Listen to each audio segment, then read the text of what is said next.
अस्सलाम वालेकुम, मैं हूं असद अली तूर अपने प्रोग्राम असद तूर अनसेंसर्ड में। आज जो हम आपको खबर जो देंगे, एक तो जो ओन चौधरी साहब ने इंकशाफात किए हैं शाहजेब खानजादा साहब के शो में, वो उन इंकशाफात पर बात करेंगे। दरअसल वही इंकशाफात मैं तकरीबन आज से 8 माह पहले एक वीलॉग में जो मैंने बुशरा बीबी पर किया था, उसमें वो तमाम बातें मैंने बताई थी जो अब बिल आखिर जो ओन चौधरी हैं वो रिकॉर्ड पर ले आए हैं, मनो अन वही बातें जो मैंने बताई थी।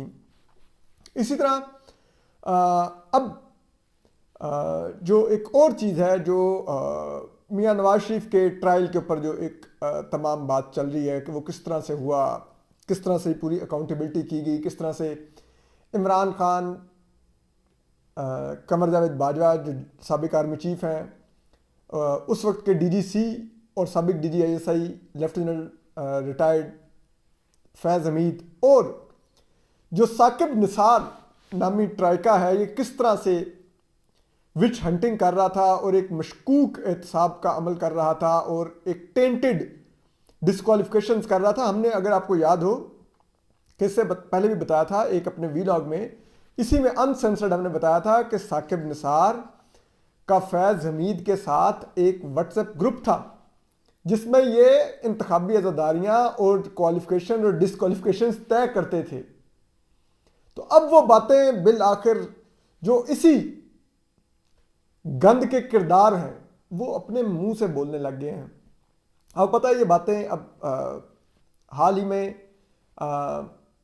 जो जनरल कमर बाजवा से मुलाकात करके जावेद चौधरी साहब ने अपने कॉलम में लिखी हैं।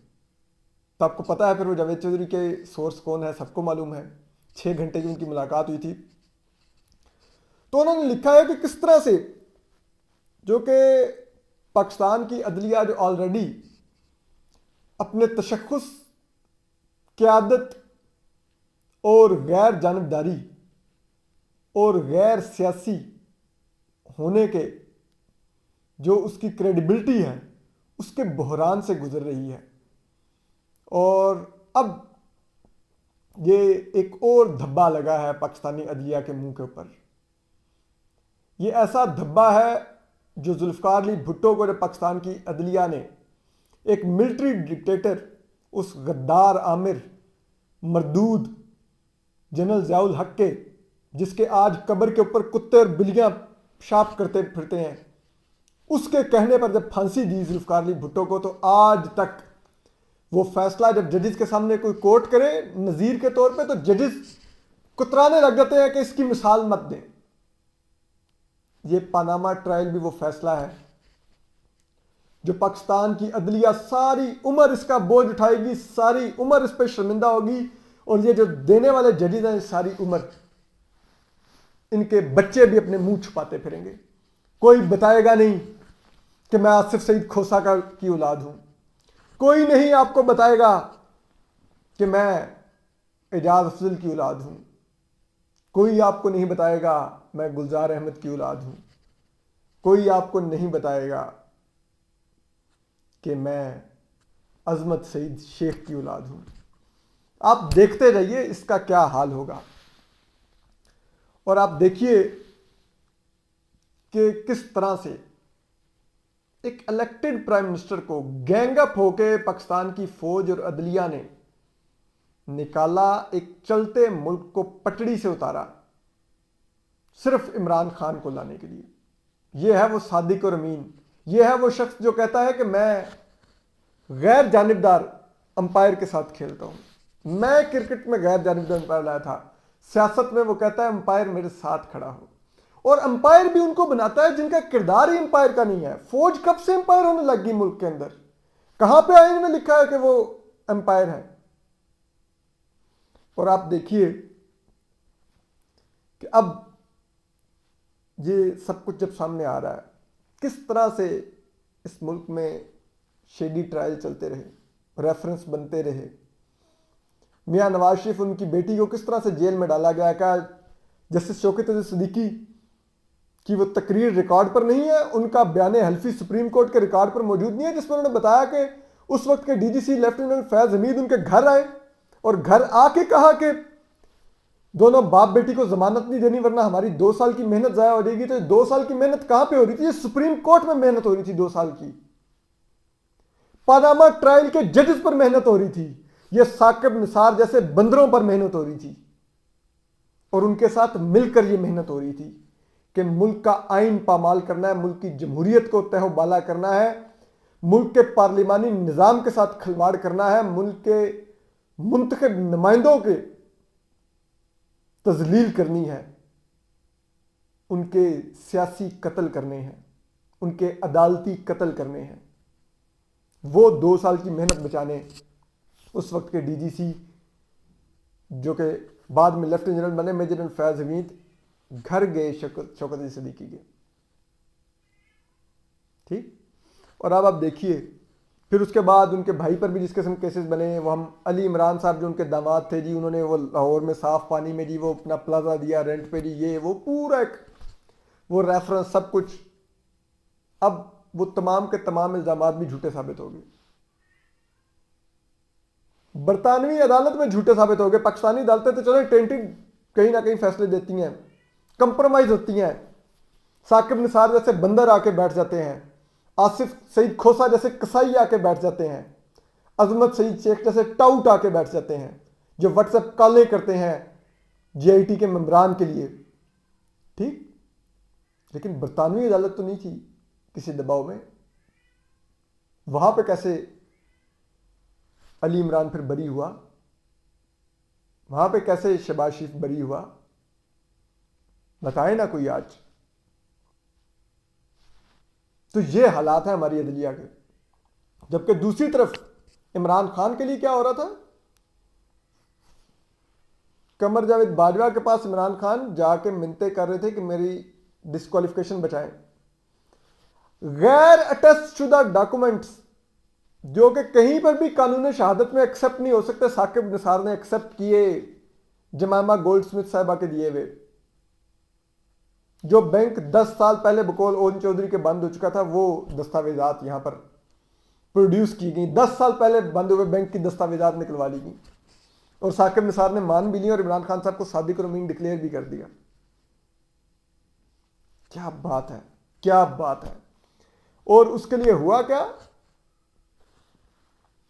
इमरान खान साहब कमर जावेद बाजवा को मिलने गए जो उस वक्त के आर्मी चीफ थे। अब सोचिए किस तरह से इन लोगों ने इस मुल्क के साथ खिलवाड़ किया।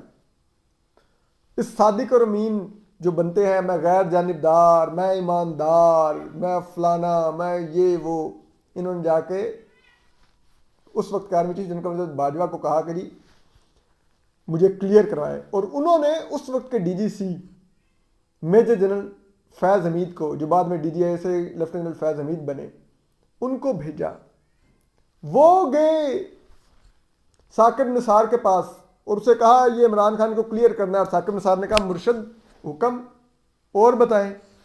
फिर आप देखिए यही नहीं सिर्फ काफ़ी होता है, मैं जरा देखूँ ये चल तो रहा है कि नहीं। हाँ ठीक है, यही नहीं, आप ये देखिए कि वो फिर फैज हमीद के न सिर्फ उसने साकिब निसार से क्लियर करवाया, जो इल्ज़ाम जो उससे भी ज़्यादा संगीन है, 2 वकील दिए गए जिन्होंने इमरान खान को सादिक और अमीन और बैलेंसिंग एक्ट के तौर पर जहांगीर तरीन को डिस्क्वालीफाई करने का फैसला लिखा। आपको पता है ना उस बेंच में कौन कौन थे साकिब निसार के साथ? जस्टिस रिटायर्ड फैसल अर्क थे और मौजूदा चीफ जस्टिस उमरताब बंदयाल थे उस बेंच में। कोई तो अब हमें बताए कि कहां से रिज्यू करें, जो रिटायर्ड हो चुके हैं उनके खिलाफ कहां पे ट्रायल का फॉर्म जाए, जो सर्विंग है उनके खिलाफ कहां पे, क्योंकि दिए हुए फैसले के ऊपर तो सुप्रीम जुडिशल काउंसिल भी नहीं जाया जा सकता। लेकिन अब जो चीजें इस तरह सामने आ रही हैं, अरशद मलिक की वीडियो आ गई इतराफ की कि उसने नवाज शरीफ को किस तरह सजा सुनाई, ISI ने उसको उसकी बरहना वीडियो दिखा के ब्लैकमेल किया। जज बशीर के कमरे से हमारे दोस्त आसिफ चौधरी ने निकलता हुआ कर्नल पकड़ लिया ISI का।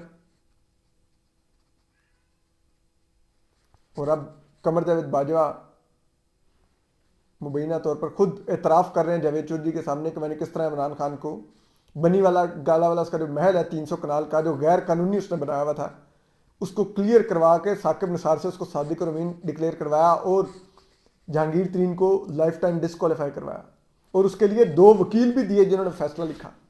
तो इस मुल्क में पीछे बचा क्या? और आप देखिए ये कमरजाद बाजवा 12.7 अरब के असासे बना के निकल गया अहमद नूरानी की स्टोरी के मुताबिक, जिसकी उन्होंने सारी दस्तावेजात भी दी हैं। बड़ी जबरदस्त स्टोरी है। उसकी दस्तावेजात, टैक्स दस्तावेजात लीक करने वाले एफबीआर के अफसरान गिरफ्तार हो चुके हैं, उनके खिलाफ कार्रवाई भी आगाज हो चुकी है।